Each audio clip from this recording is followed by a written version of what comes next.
लगा रहे हैं यहाँ पे, जिसका नाम है आईवस। जैसे सर्दियों में क्या होता है, नंबर ऑफ़ केसेस इंक्रीज़ हो जाते हैं, तो इसके लिए एक बहुत ही ट्रीटमेंट को करने के लिए बहुत एडवांस टेक्नोलॉजी है आईवस, जो हम पूरे होशियारपुर रीजन में इंस्टॉल कर रहे हैं यहाँ पे। अब इसमें मुद्दे पे बात करने के लिए डॉक्टर रवि हमारे साथ हैं, जो डिटेल में बताएंगे कि भाई ये किस तरीके से एक्यूरेट है और कैसे सेफेस्ट टेक्नोलॉजी है। Sir please. नमस्कार, मैं doctor Ravi Kumar V, associate director interventional cardiology, Livasa group of hospitals Hoshiarpur. आज हम प्रेस कॉन्फ्रेंस इसलिए बुलाए कि हम इंट्रावैस्कुलर अल्ट्रासाउंड या आईवस ये टेक्नोलॉजी लॉन्च कर रहे हैं, और ये एक इमेजिंग टेक्नोलॉजी है जो हम कोरोनरी आर्टरीज या जब एंजियोग्राफी करते हैं, हम यूजुअली जो नॉर्मल रूटीन एंजियोग्राफी करते हैं वो 2 डायमेंशनल व्यूज़ देते हैं हमें। तो उसमें कई बार ये होता है कि जो सिवियरिटी है ब्लॉकेज का, या जो एग्जैक्ट आर्टरी का साइज़ या आर्टरी का डिज़ीज़ जो ब्लॉकेज है उसका लेंथ, वो एस्टिमेट करने में कई बार हमें गेस वर्क करना पड़ता है। और कई ब्लॉकेजेस ऐसे होता है कि लेफ़्ट मेन नाड़ी में ब्लॉकेज होता है, या बाइफर्केशन जहाँ नाड़ी 2 में बढ़ती है उस लेवल पे ब्लॉकेजेस होते हैं। तो उस जगह पे असेस करना हमारे लिए सिर्फ कोरोनरी एंजियोग्राफी से मुश्किल होती है। तो इस प्रॉब्लम को सॉल्व करने के लिए नया टेक्नोलॉजी है जो इंट्रावैस्कुलर इमेजिंग बोलते हैं। उसमें एक टेक्नोलॉजी है आईवस या इंट्रावैस्कुलर अल्ट्रासाउंड। ये एक अल्ट्रासाउंड डिवाइस की तरह होता है, जैसे हम पेट का या हार्ट का स्कैन करते हैं तो ये साउंड वेव्स को यूज़ करते हैं। हम इस वायर को आर्टरी के अंदर ले जाते हैं और आर्टरी का 360 डिग्री व्यू हमें मिल जाती है, जिसमें हमें एग्जैक्टली आर्टरी का साइज़ कितना है, लेंथ कितना है ब्लॉकेज का, और किस तरह की चर्बी जमी हो उसमें, कैल्शियम है या सिर्फ कोलेस्ट्रॉल जमा हुआ है या फाइब्रस टिश्यू है या मिक्स्ड है। तो ये सारी चीज़ें हमें एग्जैक्टली एक्यूरेटली पता लगता है।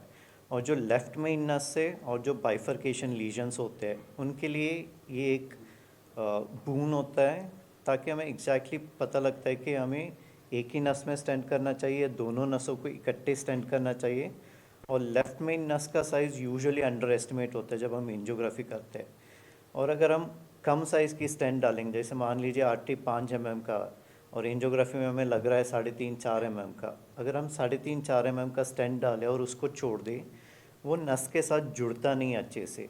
और जब ये चीज़ होता है तो दोबारा स्टेंट में ब्लॉकेज आने का या क्लॉट बनने का चांसेस बहुत ज़्यादा बढ़ जाता है।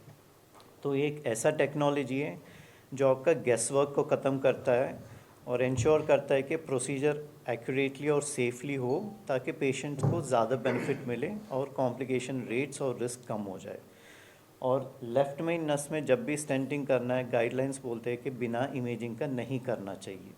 तो क्लास 1 रिकमेंडेशन है जो रेकमेंडेड है, इसके बिना बोलते कि लेफ़्ट मेन नस में तो स्टेंट डालना ही नहीं चाहिए। तो होशियारपुर में पहली बार लिवासा हॉस्पिटल ने ये टेक्नोलॉजी लेके आया है।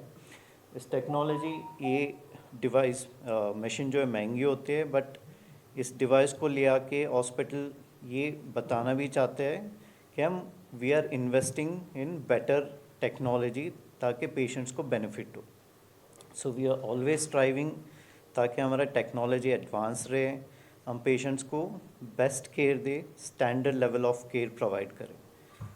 डॉक्टर साहब, इसकी कॉस्टिंग जैसे स्टंटिंग है उसके बीच में ही होती है या इसके अलग से टाइप है? इसका प्रोसीजरल कॉस्ट हम ऐड करते हैं। जी। हाँ जी, वो एक्स्ट्रा कॉस्ट होते हैं, but it's not very high compared to जो इसके बेनिफिट्स हैं। बट अगर मस्ट है इसके बेटर रिजल्ट है तो पेशेंट को ये हाँ, करवाना ही हम पड़ेगा। उनमें करते हैं जिनमें ये इंडिकेटेड है, ये नहीं कि हर पेशेंट में हम आईवस करेंगे। इसका इंडिकेशन है, जैसे मैंने बोला लेफ़्ट मेन स्टेंटिंग करेंगे तो उसमें तो बिना आईवस का करना नहीं है। ठीक है। या दूसरा, जहाँ हमें शक है कि कई बार ऐसे होता है कि आपको ब्लॉकेजेस 80-90 तो आप क्लियरली बोल सकते हो 80-90, या 50 से कम में बोल सकते हो। बीच वाला हिस्सा आ जाता है जहाँ 50 से 70 या 60 से 70 है, उसमें हमें एग्जैक्टली डिफ़ाइन करना है कि स्टेंट करना है नहीं करना है, तो ये हमें एक्यूरेटली बताते कि इसमें एक्यूरेसी ज़्यादा है। एक्यूरेसी ज़्यादा है। तो कई बार करके हमें स्टेंटिंग ना करने की भी ज़रूरत पड़ती है। और कई बार नस के अंदर थ्रोम्बस या जब स्टेंट करते कट लग जाते हैं, वो चीज़ें एंजियोग्राफी में नॉर्मली नहीं पता लगता है। तो एक तो लेफ्ट मेन स्टेंटिंग के लिए, या दूसरा बाइफर्केशन स्टेंटिंग है जहाँ नस दो में डिवाइड होते हैं और हम दोनों नसों को बचाना है, उसके लिए रेकमेंडेड है, करना ही है। बाकी है जहाँ आपको लगता है कि साइज़ में आपको एक्यूरेसी नहीं पता लग रही है या स्टेंट अच्छे से एक्सपैंड नहीं हुआ है, तो हम इससे कंफर्म करके वो दोबारा ठीक करते हैं ताकि प्रॉपर रिजल्ट मिले हमें। डॉक्टर साहब ये स्टंटिंग में ही रिक्वायर्ड है या सर्जरी में भी इसकी हेल्प ले सकते हैं? सर्जरी में यूजुअली नहीं करते हम, क्योंकि पहले ही करते हैं। अगर उनको कोई डाउट है तो पहले करके देखते हैं, ऑन टेबल ये प्रोसीजर नहीं करते। लोगों को क्या फ़ायदा होगा, हुशियारपुर को क्या फ़ायदा होगा? लोगों का ये फ़ायदा है कि जो हम प्रोसीजर्स करते हैं वो एक्यूरेट रिजल्ट्स के साथ करते हैं। इससे फ़ायदा है कि उनका कॉम्प्लिकेशन रेट्स कम होते हैं, तो पेशेंट आउटकम्स बेटर होते हैं। So it's a more kind of doing a procedure safely for the patient. ਇਸ ਬਿਮਾਰੀ ਲਈ ਪਹਿਲਾਂ ਫਿਰ ਹੁਸ਼ਿਆਰਪੁਰ ਤੋਂ ਪੇਸ਼ੈਂਟ ਨੂੰ ਕਿਤੇ ਜਲੰਧਰ ਚੰਡੀਗੜ੍ਹ ਵਗੈਰਾ ਜਾਣਾ ਪੈਂਦਾ ਸੀ? आईवस प्रोसीजर जलंधर में भी सारे हॉस्पिटल्स में नहीं अवेलेबल है, कई लिमिटेड जगहों पे अवेलेबल है। तो पहले होता था कि आप हर प्रोसीजर कर सकते, तो अब है कि कई प्रोसीजर्स तो बिना इमेजिंग का मना करते कि नहीं करना चाहिए। तो इसकी अवेलेबिलिटी का ये फ़ायदा है कि हम वो प्रोसीजर जिसके लिए हमें भेजना पड़ता था वो हम यहाँ कर सकते।